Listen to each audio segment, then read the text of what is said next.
Monsieur le maire, bonjour. Bonsoir.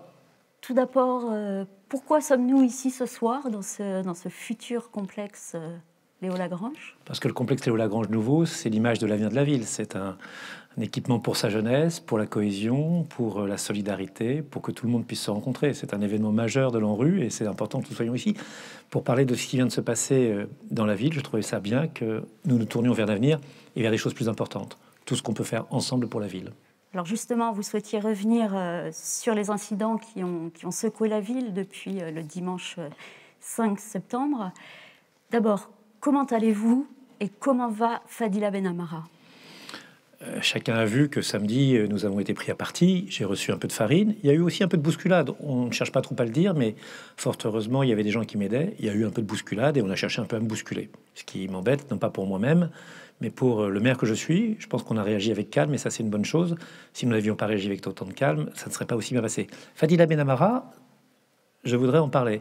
Elle a fait preuve d'un courage exceptionnel, élue au renouvellement urbain, adjointe au renouvellement urbain, mère de famille, salariée, qui donne son temps à la ville. Elle a voulu défendre la mairie contre un certain nombre de gens qui voulaient l'envahir et la détruire. Je trouve qu'elle a été d'un courage exceptionnel, mais elle a été également molestée. Une femme a été molestée par une quarantaine d'hommes puissants, forts, et qui n'ont pas considéré que les suppliques qu'elle leur faisait près de laisser une mairie en bon état, de laisser des mariages se produire. Voilà, donc des contusions, donc des hématomes. Elle va mieux. Je l'ai rencontrée. J'ai trouvé très courageuse, mais aussi peut-être très secouée. N'importe lequel d'entre nous aurait été très secoué.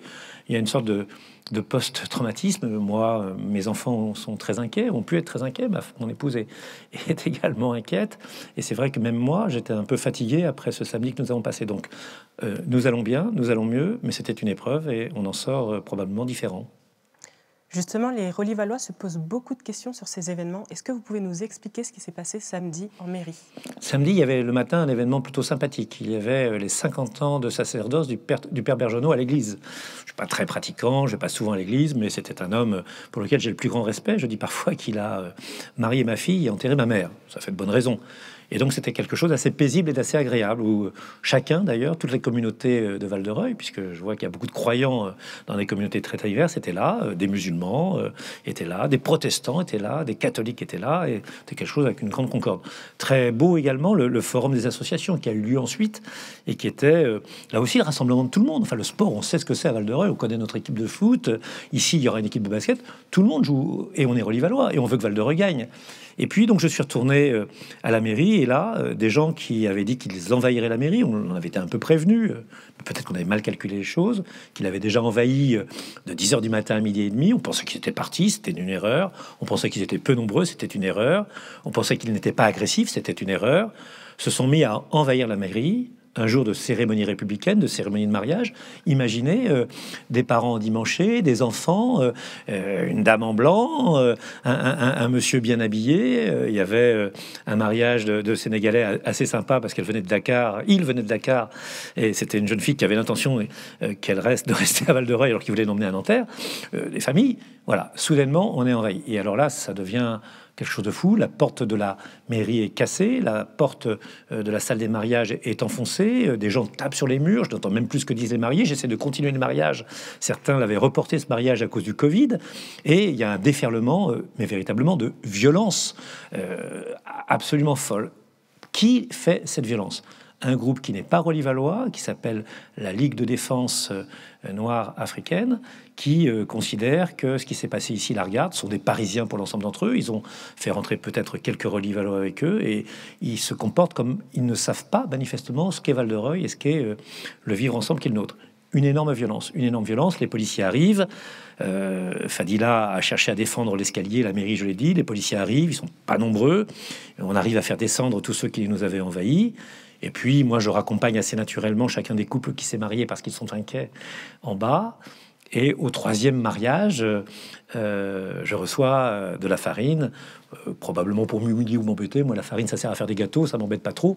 Mais c'était un geste très agressif. Pas très agressif contre moi, très agressif contre la ville que je représente, très agressif contre les Relivallois et très agressif contre ce que nous vivons. Et voilà ce qui s'est passé. Il s'est passé que des gens agressifs, qu'on croyait partis, étaient là. La mairie n'était pas protégée. Il y avait des petites jeunes filles de l'état civil. Pas grand monde, Fadila Benamara. Et ils se sont comportés vraiment en dévastant tout. Et comment les mariés ont vécu ce moment, c'est terrible. Il y a eu des choses assez épouvantables. Il y a eu 2 enfants qui ont fait un malaise. Il y a eu une mariée qui a eu très très peur. Je parlais du mariage entre ce jeune étudiant sénégalais et cette jeune fille de la ville qui est ici, qui était originaire elle-même du Sénégal, qui me disait que ça serait jamais passé comme ça à Dakar, au Sénégal. Et puis surtout, ce que j'ai vu, c'est des images qui m'ont un peu troublé. C'est-à-dire que ceux qui étaient les troubleurs, les trouble-fêtes, c'est bien le mot, puisque c'était une fête, interrogeaient les mariés à la sortie. Comment vous voyez notre... Les gens étaient morts de peur, donc la plupart leur répondaient « Oh, écoutez, je suis solidaire » ou j'espère que ça va s'arranger ». Vraiment penser, quand on a fait très peur à des gens qui vont vous répondre, qui ne sont pas contents, parce que les gens étaient furieux. J'ai reçu une mariée il n'y a pas très longtemps qui me disait que c'était pas un jour exceptionnel dans sa vie, c'était un jour qu'elle voulait oublier. Ben voilà, c'était dur. Un lieu républicain, la mairie, était pris d'assaut. Un élu républicain, Fadila Benamara, a été molesté. Une cérémonie républicaine, un mariage a été remis en cause. C'était vraiment un triste jour pour la République, la démocratie. Alors, j'ai marié 1500 couples à Val-de-Reuil. 1500. Que tous ceux que j'ai mariés ici, mariés, j'en sais un honneur, se rendent compte que la cérémonie qu'ils ont vécue, quelle que soit leur appartenance, leur opinion par rapport à moi, aurait pu être arrêtée devant leurs parents, devant leur famille, leurs voisins. C'était quelque chose d'assez épouvantable. Est-ce que vous pensez qu'il y a un lien entre les événements de samedi et ceux des jours qui ont précédé? Moi, je pense qu'il y a 3 enchaînements de fêtes dans la ville. Le premier, c'est quelque chose qui dure depuis 20 ans. C'est vrai que la ville était compliquée. Bernard Amsalem, mon prédécesseur, me l'avait dit. Elle n'avait pas d'argent, elle était en ruine. Et c'est vrai qu'il y avait des phénomènes de violence. Depuis 20 ans, par le renouvellement urbain, par le développement économique, par un certain nombre de choses qui met Val-de-Reuil en avant, on a quitté cette période. C'est le premier enchaînement. Et ça, c'est une longue marche vers du meilleur. Et probablement cette semaine, elle a reçu un coup d'arrêt. On va repartir, mais elle a reçu un coup d'arrêt. C'est le premier enchaînement des choses. Le deuxième enchaînement des choses, il y a 2 dimanches, une querelle d'enfants qui devient une querelle de parents, qui devient une querelle de famille, qui devient une querelle de voisins. 2 enfants qui se battent. La mère de l'un d'entre eux, qui a tort, vient aider son enfant et étrangle presque l'autre enfant. Et évidemment, la mère de l'enfant étranglé arrive. Elles se battent. Le père du premier enfant et le mari de la femme qui a voulu étrangler l'enfant arrivent et tapent ceux qui sont contre lui. Arrive l'autre père. Les gens se battent. Aujourd'hui, il y en a un qui est des 2, et je ne dirai pas lequel, qui est à l'hôpital dans une situation très dure, en coma artificiel. Il en est sorti. J'ai pris de ses nouvelles, mais quand même avec la perte d'un œil, des fractures multiples, des contusions. Même si il faudra rechercher les origines du pugilat, c'est pas normal. Et puis l'autre est malheureusement en prison. C'est un garçon que je connais bien, qui habite la ville depuis 20 ans et pour lequel, c'est vrai, nous avions des relations, un dialogue, qui a commis une terrible erreur.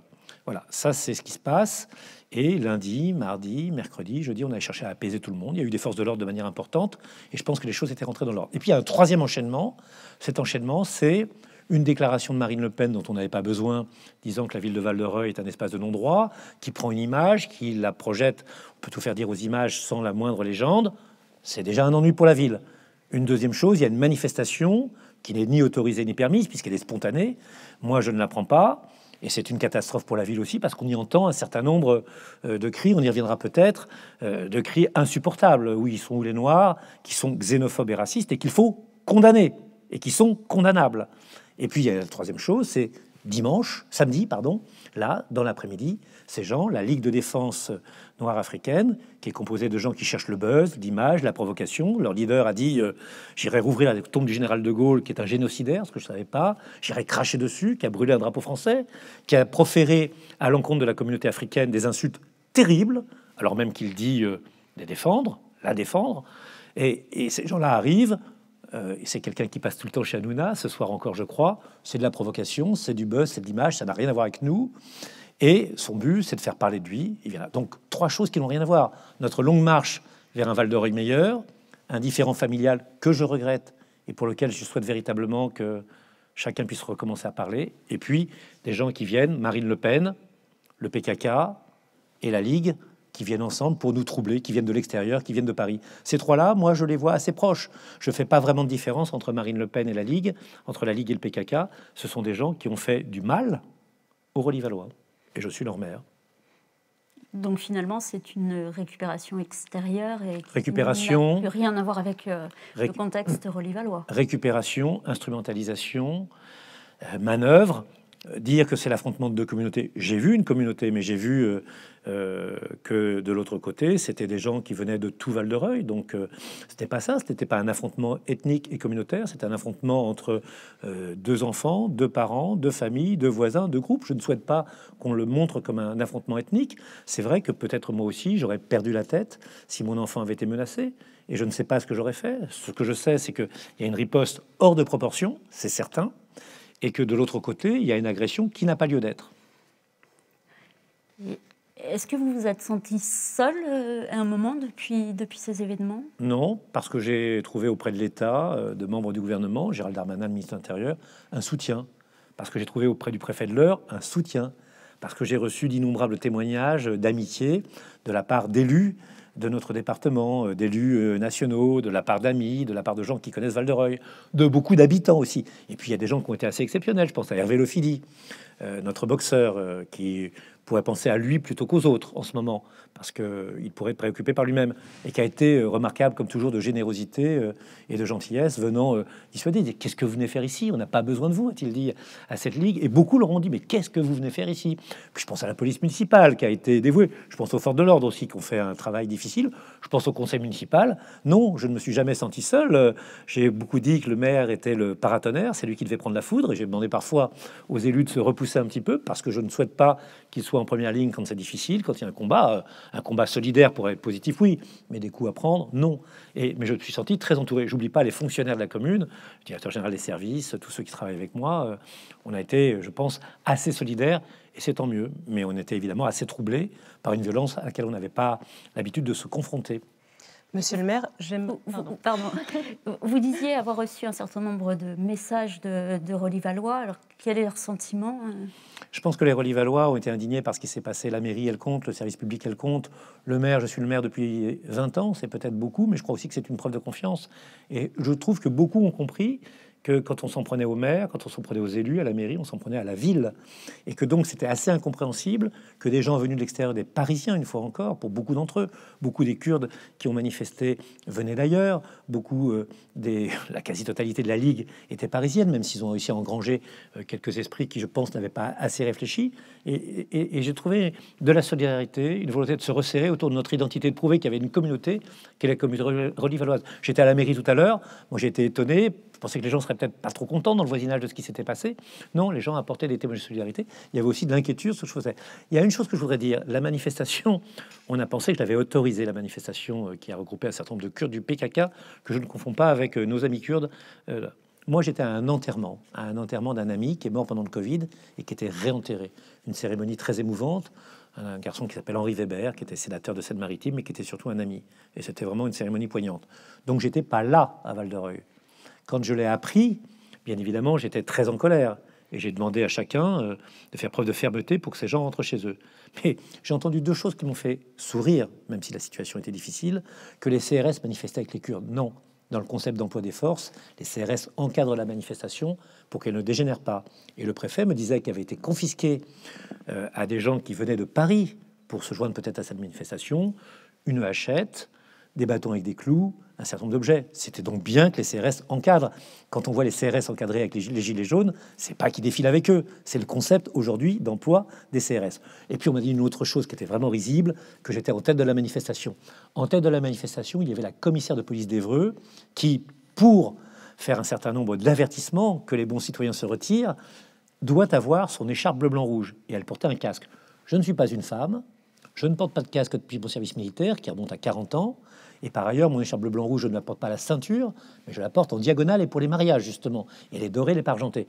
Donc, je ne suis pas le commissaire de police d'Évreux. Et ceux qui ont commencé à raconter cela m'inquiètent. Parce que, voilà, c'est comme ça qu'on raconte. Le maire était d'un côté plutôt qu'un autre. C'est cela qui m'a beaucoup embêté. Nous avons entendu aussi des accusations terribles à votre égard, des accusations de racisme et d'autres mots encore plus graves. Pouvez-vous nous dire ce que vous en pensez? Si je suis maire de Val-de-Reuil, et je le dis avec une certaine émotion, c'est parce que je pense au fond de moi-même que tous les enfants de la Terre sont égaux, que personne, nulle part, ne mérite d'être exploité, opprimé.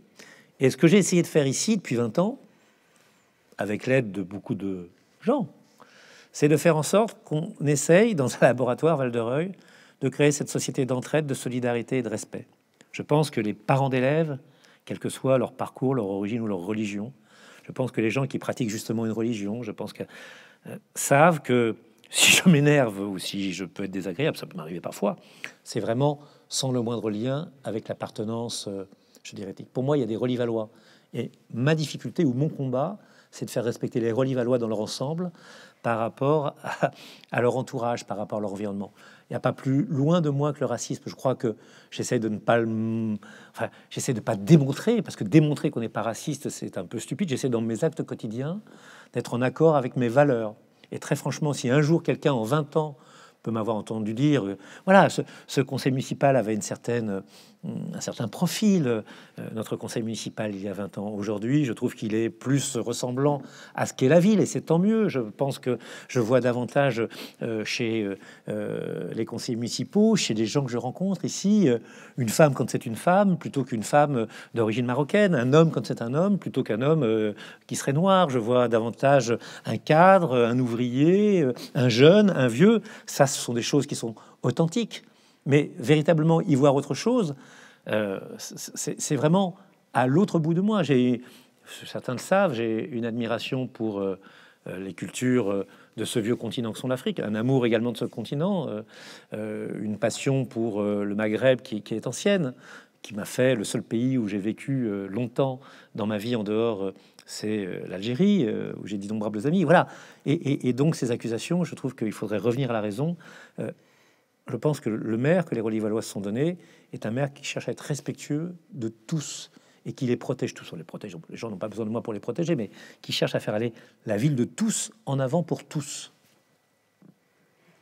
Et qu'est-ce que vous pensez, monsieur le maire, de la décision du ministre de l'Intérieur, Gérald Darmanin, d'engager la procédure de dissolution de la Ligue de défense noire africaine qui était notamment à Val-de-Reuil samedi?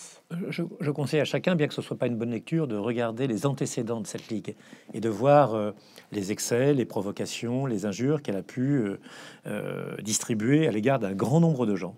Et là encore, de toute race, de toute religion et de toute origine. Et parfois, de manière paradoxale, à l'encontre de l'Afrique, du continent africain, des peuples africains, de ceux qui vivent en France et qui sont français, mais qui sont d'origine africaine, car tout le monde est français quand même, dans notre commune très largement. Et donc, c'est une association qui est peu recommandable, avec laquelle il faut évidemment ni être solidaire, ni être mélangé. Elle a fait quelque chose de très grave, La République, les Anglais ont la reine d'Angleterre. Et nous, on a la République. La République, c'est ce qui nous fait vivre ensemble. Liberté, égalité, fraternité, le drapeau bleu, blanc, rouge, les écoles, le service public, la mairie, les élections. C'est ce qui nous fait vivre ensemble. Et il y a des symboles de cela. Le mariage. Le mariage, je le dis toujours aux mariés, c'est le moment où des sentiments qui n'intéressent que deux personnes, qui s'aiment, sont des engagements qu'elles veulent donner devant la société, le pays, la République. Interrompre une cérémonie de mariage, quelque chose de symboliquement fort dans la vie de quelqu'un. 3 cérémonies de mariage, faire peur à des enfants, terroriser des femmes, c'est scandaleux. Cérémonie républicaine. La mairie, c'est le lieu de tous. C'est le lieu où il y a les inscriptions dans les écoles. C'est le lieu où on déclare malheureusement les gens qui sont morts. On déclare naissance. On dit qu'on va se marier. C'est l'endroit où il y a la gestion de la mairie, ce qui permet la voirie, ce qui permet les travaux, ce qui permet ce complexe sportif. C'est le bien de tous les Relivallois. Attaquer la mairie, c'est attaquer les Relivallois. Et cette mairie, c'est la mairie de la République.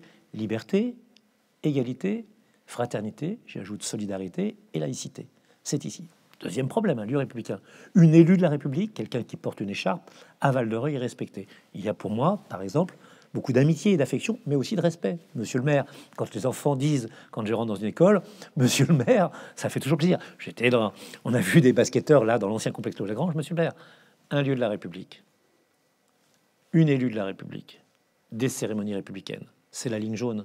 Si on accepte dans notre pays que ceci soit perturbé, foulé aux pieds et pas respecté, la semaine prochaine, c'est n'importe quoi. C'est-à-dire que c'est vous, chacun, sa voiture, sa vie, son comportement, tout le monde sera remis en cause. Donc c'est une ligne jaune, elle a été franchie, et je trouve normal que le ministre de l'Intérieur, Gérald Darmanin, décide, c'est pas encore fait, de demander la dissolution de cette ligue auprès du Conseil d'État. Il y aura un débat contradictoire. La Ligue se défendra, le ministre de l'Intérieur attaquera. Moi, c'est pas un combat personnel, c'est pas moi qui ai demandé la dissolution, c'est le ministre. Il a estimé qu'il devait le faire parce que c'est son rôle. Voilà, donc je le comprends, c'est un peu normal. Ils ont franchi la ligne jaune, ils ont fait quelque chose d'impardonnable. Voilà, il leur arrive des ennuis. Je pense qu'ils étaient venus les chercher. Est-ce que la Ligue était déjà présente ou active sur la ville avant ces derniers jours? La Ligue était totalement inconnue, nous n'en avions jamais entendu parler. Je pense qu'un certain nombre de gens ont pu les appeler, peut-être, qu'eux-mêmes se sont beaucoup présentés comme devant venir. Ils se sont emparés d'un incident gravissime que je regrette et qui bêlait des Relivallois pour dire nous arrivons. Je pense que la manifestation n'a rien arrangé. La manifestation de mardi qui était organisée par le PKK, pas autorisée, mais qui a été organisée de manière spontanée. Et voilà, les voilà là. Personne ne les connaissait, personne n'avait besoin d'eux, très franchement. Est-ce que dans le vivre ensemble, ces gens-là nous ont apporté une chose de positive, à part de la haine, du ressentiment, de la violence entre nous? Est-ce que vous avez déposé plainte? Oui, j'ai déposé plainte. D'abord, c'est l'argent des Relivallois, moi, que je gère. De portes cassées, des cérémonies, ça pose un problème. On va pas payer ça, nous. C'est pas nous qui l'avons cassé. Je serais très mal à l'aise de penser que 1 euro sorti de la poche des Relivallois vient réparer ce que ces gens-là ont cassé. La deuxième chose, à un moment, nous avons été molestés. Fadila Benamara a été molestée. Une femme qu'on connaît tous a été poussée, pas frappée, mais bien bousculée. Et puis moi aussi, je représente tous les Relivallois. Il faut bien que tous les Relivallois sachent que quand le maire est atteint, bon, c'est ma personne, c'est pas très grave, mais c'est en fait tout le monde. Donc voilà, la mairie attaquée, une élue molestée, des cérémonies interrompues. Il fallait dire que c'est pas normal. Je ne veux pas que la violence soit à Val-de-Reuil le mode de résolution des conflits. Le mode de résolution des conflits à Val-de-Reuil, c'est le dialogue, c'est la sympathie, c'est la compréhension. Ça peut pas être la violence. Et cette violence, elle me paraissait tellement étrangère à nous. Oui, j'ai porté plainte parce qu'il faut désigner les coupables. C'est pas d'un côté la mairie, de l'autre côté une association, comme des gens un peu simplets veulent le faire croire. C'est la mairie qui représente tous les Relivallois, 15 000 personnes, et c'est 30 à 100 personnes très franchement désagréable. Donc 15 000, 100, quand 100 viennent embêter 15 000, c'est la minorité d'une minorité de la minorité d'une minorité. Donc 0,001% de la population relivalloise, avec des étrangers et des Parisiens, vient embêter 15 000 personnes, des enfants, des personnes âgées, des gens qui avaient rien demandé. Oui, je suis là pour porter plainte. Voilà, j'ai pas d'acharnement. Si elle est classée, tant pis. S'il ne se passe rien, tant pis. Mais c'est mon devoir de porter plainte. Je défends les Relivallois, comme je défends toujours dans leur environnement face aux autres. Donc vous déposez plainte au nom également des 15 000 Relivallois? Je dépose plainte au nom de la ville, bien évidemment. Je ne dépose pas plainte pour moi-même. Très franchement, ça serait moi-même, je n'y accorderai aucune importance. Je trouve ça pitoyable, je trouve ça ridicule ce qu'ils ont fait. C'est vraiment ridicule. Je pense que ce sont des gens qui se sont ridiculisés par ce qu'ils faisaient. Donc je pense que la punition, quand on rit d'un certain nombre de personnes, tellement on les trouve lamentables et pitoyables, c'est la plus grande des punitions, le mépris général. Mais ça ne suffit pas. Il y a des choses qui ont été détruites, et c'est les Relivallois. Je pense à ces 3 couples qui se mariaient. Je pense à notre élu qui a été molesté. Je pense aux 3 personnes de l'état civil dont on me disait que l'une d'entre elles, la plus jeune, aujourd'hui, vit très mal ce qui s'est passé. À un moment, il faut que les Relivallois sachent, ceux qui ont 18 ans, 20 ans, 25 ans, 30 ans, qu'on a attaqué leur mère, leur sœur, leur fille, leur cousine, que la petite jeune fille que je connais, elle a l'âge d'avoir été avec eux à l'école, au collège, au lycée. Voilà le problème, c'est-à-dire, je ne peux pas laisser une situation où, sans gros bras, s'en prennent à une petite jeune fille de l'état civil. Je ne peux pas laisser une élue seule se faire attaquer par des gens qui n'hésitent pas à montrer leur force. Ce n'est pas possible. Ce serait moi, je pourrais laisser filer. Ce sont les Relivallois. Et une fois encore, demain, ça pourrait être chacun d'entre nous. En dehors des conséquences directes, physiques, psychologiques et des dégâts matériels dont vous venez de parler, est-ce que vous redoutez des conséquences négatives suite à ces événements? Ces gens-là nous ont fait perdre beaucoup d'argent. Ces gens-là nous ont fait perdre beaucoup d'emplois. Ces gens-là nous ont fait perdre beaucoup de temps. J'ai dit qu'on avait fait un recul de 20 ans en arrière. La réputation de Val-de-Reuil, c'est son coffre-fort. Il n'y a pas d'autre coffre-fort, il n'y a pas d'argent caché. La ville, ça va mieux, la ville apaisée, la ville qui s'en sort, la ville à la pointe de l'industrie, c'est notre force. Aujourd'hui, je vois des promoteurs qui me disent, j'ai envoyé un ce midi, je réfléchis. Je connais également des entrepreneurs qui me disent, ça barre de chez vous. Je vois des restaurateurs qui me disent on n'a fait aucun couvert le soir. Vous comprenez quoi? Qui sert? Qui est en cuisine? Qui est à la sécurité? Qui parfois est entrepreneur? Ben, des gens de chez nous. Et donc, oui, c'est un préjudice. Ces gens-là, en venant mettre le désordre chez nous, ont causé un préjudice à tous les Relivallois. Je pense à l'ANRU, opération de renouvellement urbain. Chacun des décideurs de l'ANRU m'a appelé, m'a téléphoné. Bah, écoutez, monsieur Jamais, on vous donne de l'argent pour refaire les appartements, mais si vraiment tout est dans cet état-là, c'est pas la peine. Ces gens-là vont revenir, vont tout casser. Monsieur Jamais, on vous donnait des choses pour faire une école. Enfin, l'école, ça sert à rien si tout le monde se casse la figure à l'entrée. Monsieur Jamais, on vous donnait pour un complexe sportif. Très franchement, le sport, vous le faites dans la rue, et c'est des sports de combat.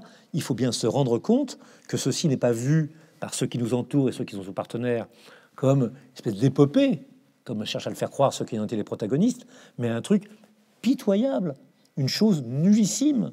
Et très franchement, moi, j'ai la fierté de ma ville. J'aime ma ville. Je veux qu'elle soit citée en exemple. La première ville où on fabrique des vaccins, la ville où on conçoit le porte-avions, la ville, le bon élève de la rénovation urbaine. Les 2500 élèves sont rentrés sans problème dans les écoles. Elles sont rénovées. C'est fou ce qu'on fait en matière de sport. Bravo l'équipe de foot en Coupe de France. C'est ça que je veux entendre. Et là, ça nous rapporte collectivement. Et on y met tous notre sueur. Vive les footballeurs, vive les instituteurs, vive les industriels qui travaillent avec un grand nombre de gens. Mais là, bon Dieu, mais on y a tous perdu. Il faut dire à tous ces gens, quand on les rencontre dans la rue, tu sais ce que tu m'as fait perdre, toi malin, hein? J'ai une famille, moi je veux que mes enfants ils aillent au collège avec une classe de plus, pas une classe de moins. Moi je veux que les rues soient refaites. Ça, mais pourquoi ferait-on ça? Vous avez vu cette bataille de rue? C'était 20 ans en arrière. Voilà. Oui, bien sûr, on a eu un préjudice terrible. Bien sûr.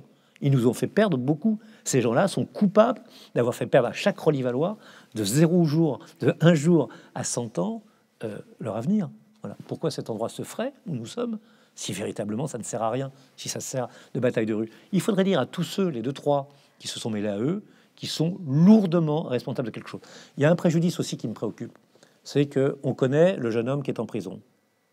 Moi, je le connais. Je l'ai connu, je l'ai fréquenté pendant 20 ans. Il a 40 ans aujourd'hui. J'ai rencontré les parents de sa femme, j'ai rencontré sa femme. On essaye d'avancer sur un certain nombre de choses.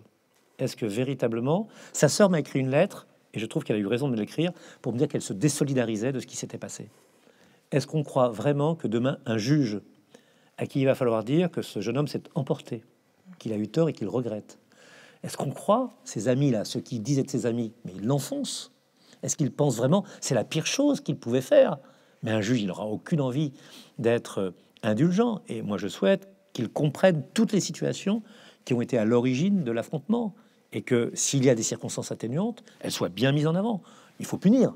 On ne peut pas se faire justice soi-même. Mais si on doit punir en comprenant pourquoi l'acte a eu lieu, ben je trouve ça juste, justement. Il faut dire, il a été provoqué, il ne peut pas se faire justice lui-même, c'est pas la première fois, donc il doit être puni. Ça, on ne peut pas en sortir. Mais à sa juste mesure, pas parce que 5 trublions ont mis la fille à feu et à sang et que le juge pense que du coup c'est lui qui est à l'origine. Sa sœur m'a écrit un mot que j'ai tout à fait compris, qui était ces types-là sont venus vraiment. Mon frère n'aurait pas voulu que ça se passe ainsi. Voilà, donc ce préjudice, c'est aussi un préjudice important. Donc vous êtes en lien avec les familles concernées? Il y a un problème d'école, parce que est-ce que les enfants peuvent rester dans la même école? Ils allaient dans la même école. Alors, il y a un problème d'école primaire, on a parlé à la directrice, les enfants resteront dans cette école. Il y a un problème de collège. Moi, j'aimerais que les 2 enfants restent dans le même collège, peut-être. Alors, ils sont au même niveau, même classe. Il faut que ça se passe bien à la sortie et à l'entrée. Il faut que les parents soient raisonnables. Et il faut que les enfants soient raisonnables si les parents ne le sont pas. Et voilà, moi, j'ai pas envie de voir un enfant faire 10 km pour aller à Pont-de-l'Arche ou à Louviers parce qu'il n'est plus à Val-de-Reuil. C'est la première question. Il y a la question de la domiciliation. Je comprends assez qu'on puisse ne pas... continuer à habiter à côté de la personne qui est à l'origine des ennuis qu'on a pu avoir. Et je pense à la personne qui est à l'hôpital, c'est terrible. Elle n'a pas envie d'être à côté de ceux qui sont la famille de ceux qui l'ont frappé. Et je pense à la personne qui est en prison. C'est une déchirure. Quand on est en prison, c'est que c'est un échec de la société. Donc, c'est pas bon non plus. Donc, réfléchir à une domiciliation différente, être très présent avec le CCAS. Il y a une chose que j'ai dite à un moment quand je suis venu ici. J'avais fait rajouter un chemin. Personne ne s'y intéressait. J'avais fait rajouter un chemin entre la gare et la prison, le centre de détention, la prison de Val-de-Reuil.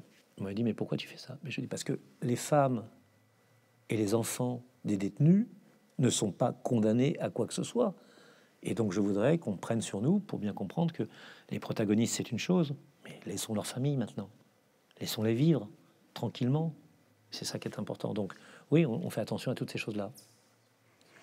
Alors, qu'est-ce que vous... J'ai pris des nouvelles également, bien évidemment, de ce Rolly Valois qui est à l'hôpital. C'est épouvantable, c'est très préoccupant. Voilà, je regarde tout le monde maintenant et je dis, essayons d'aller de l'avant.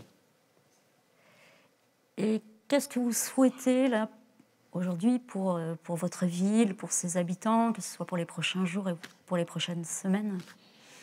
Moi, je souhaite l'apaisement. Je vais dire une chose. Ma fille, quand un ami lui a dit, elle travaille à l'étranger, que son père avait été agressé, ce qui n'était pas bien malin, elle a fondu en larmes. Ma femme est inquiète. Et je pense que tout le monde dans sa famille a de l'inquiétude, de la tension. Je voudrais que cette tension et cette inquiétude, elle s'enlève. Moi, je suis pour l'apaisement. Je suis peut-être naïf, mais je suis assez pour le pardon des enfances et la réconciliation générale. Donc, je voudrais que les choses reprennent leur cours. Je voudrais que nous nous servions de ce qui s'est passé pour nous dire que c'est une étape négative. Et d'une étape négative, faire un socle plus solide pour aller de l'avant. Je suis pour que les enfants fraternisent. Je suis pour que des pique-niques géants puissent avoir lieu, que le vivre ensemble existe. Donc, ce que je souhaite pour ma ville, c'est d'une part oublier, faire oublier cette tâche sur notre image qui sont ces pugilats successifs. Il y en a un que je peux comprendre, pas accepter, mais que je vois, qui est un problème familial. Mais je veux qu'on arrête de l'extérieur, la Ligue, le PKK, Marine Le Pen, de venir mettre de l'huile sur le feu. Donc je veux l'apaisement. Et ça nécessite le travail de tous ceux, Céline, qui vont nous écouter. Tous ceux qui vont nous écouter, je leur demande véritablement de faire en sorte que tous nous retrouvions la concorde et l'apaisement. Ça nous portera préjudice à tous si on continue, ça nous servira tous si on retrouve ce climat qui était celui de Val-de-Reuil. Merci, monsieur le maire, pour toutes ces précisions et nous espérons avec vous que Val-de-Reuil va retrouver sa vie apaisée. Si vous me permettez un mot, Jeanne, Céline, moi ce que je voudrais, c'est véritablement dire aux Rolly-Valois que la ville est gérée, que nous sommes solides, qu'il y a un conseil municipal, mais qu'on a besoin d'eux. Le conseil municipal, on ne l'élit pas pour 6 ans et puis on oublie. Non, on a besoin de tout le monde. Cette ville, on dit parfois que c'est la plus pauvre de Normandie, la 14e plus pauvre de France. Il faut qu'on s'en sorte. Et on ne s'en sortira que collectivement. J'appelle ceux qui se sont trompés en allant participer à quelque chose de violent et d'anormal samedi, non pas à le reconnaître ou à s'excuser, mais à arrêter. J'appelle véritablement tous ceux qui n'ont pas pour des Rolly-Valois d'une autre religion, d'une autre race, d'un autre parcours, le respect qu'ils doivent avoir, de l'avoir. Ce sont nos voisins, ce sont nos amis, ce sont les enfants qui sont avec les nôtres dans les écoles, et personne ne retournera chez lui. C'est ici, chez nous, tous collectivement. Donc il n'y a pas de rêve à avoir. Et puis je souhaite véritablement que Val-de-Reuil soit un exemple économique, un exemple social, un exemple de rénovation urbaine. Aidez-moi à cela. Ça, c'est une grande mission. Ça, c'est une grande tâche. J'ai besoin de l'aide de chacun. Et véritablement, c'est pour cela que je me bats. Être maire, c'est pas gagner au loto.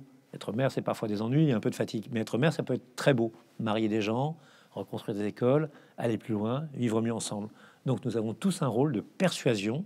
Si nous sommes concernés par ce qui s'est passé, un peu d'introspection pour se demander si on a été très malin ce jour-là. Et si on n'est pas lié aux événements qui se sont passés, un peu de solidarité pour repartir de l'avant. Moi, j'aime Val-de-Reuil. Nous aimons tous Val-de-Reuil. C'est une ville qui nous attache et à laquelle on est attaché. Donc vraiment, il faut se battre pour Val-de-Reuil et pas se battre entre Rolly-Valois. C'est vraiment ce que je voulais vous dire. Merci Jeanne. beaucoup, monsieur le maire. Merci Céline. Merci, monsieur le maire. Puis bonne soirée à tout le monde.